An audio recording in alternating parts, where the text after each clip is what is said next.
Here's what you need to do. You've got to first shave your head. You dress all in black. You've got to wear a white robe, eat only kosher foods. You've got to become a vegetarian. You face Jerusalem. You've got to face India when you pray. You pray only in Hebrew, and you grow a nice big beard. And if you do all of those outward cultural things, you'll discover the God of the universe.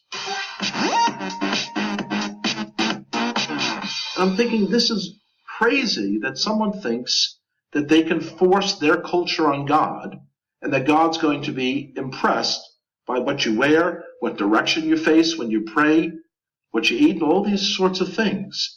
It seemed to me that if there was a God out there who could be known, he should be able to be recognized no matter where I face, no matter how I'm dressed, because he's God. Growing up, we always understood that we had our Bible and the Gentiles had their Bible, the New Testament, and that they were two completely separate books. Because the only people I knew who were believers in Jesus were all people in our public school who were Italian Catholic, I imagined that Jesus was Italian. And so the understanding that he's actually Jewish was a shock. And then to hear that the New Testament was written by Jews, I couldn't believe it. My expectation was that the New Testament was like my grandparents had told me. It was a book on how to persecute the Jews, and something you should stay away from. Of course, when you're told you should stay away from something, curiosity gets the best of you, and you've got to see it. When I opened the New Testament, I was expecting to find a handbook on how to persecute the Jews. My grandparents had warned me that it was written by people who killed the Jews. That's what I was expecting to see, and yet when I'm opening it, I'm reading a story written by Jews about Jewish people. The New Testament was a fascinating book. And so as I opened this book in the library, I kind of looked around, made sure that none of my friends had seen me taking a Christian Bible off the shelf. And I opened it, and here's the first sentence. It says, "This is the genealogy of Jesus the Messiah, the son of David, the son of Abraham." So 3 people are mentioned, and they're all Jewish. I was very shocked. And as I continued to read, I'm reading the story of a Jewish man who was born in a Jewish village, in a Jewish country, and one day walks into a synagogue and announces that he is the Messiah. The more I read the words of Jesus, the more I became attracted to him. It was as beautiful as anything I had ever read in any other part of the Bible. As I came to faith that Yeshua, that Jesus was the Messiah, it was clear that that was the most Jewish thing I could do. This is not the person who's a renegade to our people. This is the one who was promised in our Bible, the 53rd chapter of Isaiah. It is astonishing. If you would just read that chapter, just without the Bible being around it, you would say, oh, this is some Christian Bible. This is Jesus. When you realize, though, that it's in the middle of our Bible, our Jewish Bible. When I first came to faith, I dared not tell my father, because this is a time period in the 1970s when there were lots of gurus and cults, and he was very concerned about me getting involved in some crazy sect and going off someplace. So I waited for months, and when I finally told him, he was very skeptical. On his own then, he started to read about Jesus as well. About a year and a half later, I told him that the fellow who wrote one of the books that he had read, that this fellow was giving a lecture in the city of New York. And he agreed to come out to hear that person. And one of the most amazing moments of my life was the speaker said, "Would everyone here who is a Jewish believer in Jesus, would you raise your hand?" And I raised my hand. My father also raised his hand. And I looked over and I said, "Pop, he didn't say would all the Jews raise their hand. He said, would all the Jewish believers in Jesus raise their hand?" And my father looked over and he said, "Yes, I heard what he said." The decision to come to faith in Jesus as the Messiah was not something that was a momentary lark. It wasn't something that was a passing fad. And I could see changes in myself that I knew were not from within myself. I had kind of tapped in to a truth for our Jewish people that was very powerful.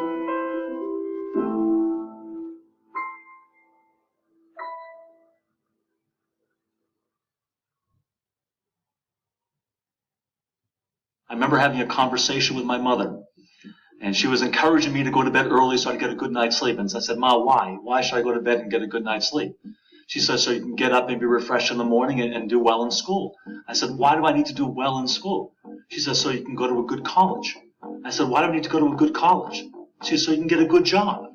Why do I need to get a good job? So you can have a family and have a house and have the nice things of life. I said, well, okay, if I have all those things, then what? She goes, then nothing, that's it. I said, is that all there is? Being the only son of a Jewish mother, I was made to feel like I was the center of the universe. It was all about me. And then in the world, when it wasn't about me, it was shocking to me. And I wanted it to be about me. I sought the approval and the affirmation and the confirmation of these things from other people, that in fact it was about me and that I was the center of the universe. I went to a private school and I had to study the life of Jesus at that private school. And I didn't like Jesus, but I wanted to hear from my own rabbi why we don't believe in Jesus. And he explained to me that he couldn't be the Messiah because when Messiah comes, he'll bring peace. And since Jesus has already come and there is no peace, he could not be the Messiah. And that satisfied me for about 7 years. And I was totally satisfied with that answer. It made sense to me. In college, I became a theoretical Marxist. I believed that what the world needed was radical social change. That instead of people competing against each other in the marketplace, that government would come and would create an equal playing field, and even more than that, create equal outcomes for everyone in the culture. If we could get rid of the competitiveness and the adversarial relationship that I saw in the culture, and we could work towards cooperation, we could create a better world together. And I really wanted to make a better world. That was I saw this as a source of significance and purpose in my life, that I could help bring about a better world for mankind.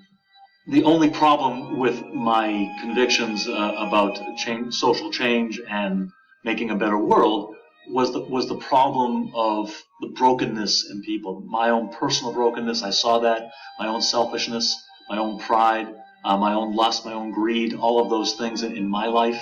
And I saw that in other people. I saw it in the world around me.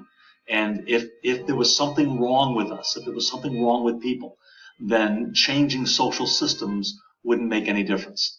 It would just be the same thing over and over again. So in my freshman year of college, I hear a knock on my door. I open the door, and there's a young man there. He looks at me and goes, "Hi, my name's Paul, and I'd like to talk to you about establishing a personal relationship with Jesus Christ." I thought, well, it took me by surprise, and I said, "I'm sorry, I'm Jewish." He goes, "That's okay, so is he." I said, yeah, you're right. Yeah, I said, come on in. So I invited him in the room. I invited some of my Jewish friends from down the hall to come join us. And then he began to explain to us why Jesus was the Jewish Messiah. So the questions that I came to college with stayed with me. And I realized that there was no God, there was no hope. That led me on a quest, on a search. In the process of that search, I came across the prophecy in the 53rd chapter of Isaiah. And I remember reading it and thinking to myself, what's Jesus doing in my Bible? I was surprised as I read it that this was from the prophet Isaiah, the Jewish prophet. And I said, what's Jesus doing in my Bible? And I began to think, why didn't the rabbi tell me about this? Why didn't he tell me that there was a picture of Messiah other than Messiah bringing peace, but a Messiah that was going to suffer and die for us? After college, in order to make extra money, I worked nights and weekends for a kosher caterer in Boston. One night, April 30th, 1980, I was at Temple Sinai in Marblehead, Massachusetts. I was there for a donor dinner, serving a donor dinner. I was asked if I would pack up the truck so everybody else could go home and just I would be left. And I said, fine. So everybody else left. The ladies had their fundraiser inside the show, and I was outside with a cup of coffee and a cigarette and just thinking about life. All of a sudden, inside the synagogue, the women started praying. Their prayers began to remind me of my own searching and my own struggle, my own journey that I was on. And I started thinking about Jewish history, and I started thinking about David, and I started thinking about Jesus. Is Jesus the Messiah? Is it really important who the Messiah is? Is Jesus the Son of God? Is he God? Did he ever say he was God? And couldn't he have just meant that he was close to God and intimate with God? And I said, what difference does that make what the name of God is, as long as we live a good life? And as I'm thinking these things, I'm walking around the temple parking lot, and I get to the end of the parking lot, and I look up, and before me is a gathering of light, and the light forms a figure of a man, and the man is all in light, and he's in front of a cross, not on the cross, but in front of a cross, and it's all brightly illuminated in front of me, about 20 yards away from me, as big as life. And I looked up and I saw the figure, and I said, "Oh my God, it's Jesus Christ." And my hands are shaking, and I'm shaking my head on the way home. Did I really see this? Did I really see this? And it scared me so much, I decided to try to put it out of my mind. So I spent the next couple of weeks just partying and going out to bars and just trying to forget about what had happened. And I did this for a couple of weeks of getting drunk and trying to forget. I woke up one morning. I was living at home at the time, and I woke up in the morning and I was getting my orange juice in the kitchen, and my mother looks at me and says, "Rich, what are you running from?" So I came to realize that I wasn't the center of the universe, that God was, that it wasn't about me, it was about Him. And it was about me investing my life in His purposes that He had for me. And that gave me such a feeling of meaning and purpose in my life that it was beyond anything that I could have dreamt for. I never thought I'd get the answers. I never thought that those were the kinds of things that there were answers to. But now I realize that there's a God, and that He loves me, and that love sets me free to love and serve others, love and serve Him. Today I'm married to my beautiful wife Michelle, who happens to be Italian. I thought it was more important to marry a girl that shared my faith in Jesus than it was to marry a Jewish girl. We have three wonderful boys, Joshua 27, Micah 26, and Zach 23. They all have come in their place in their life where they have asked Jesus to be their Messiah and Lord, and they are walking with Him, and so we're very proud of them. I'm teaching as a professor in a graduate school in New York City, and really delight in being able to share my experience and my journey in my life with these young people in the context of a learning environment.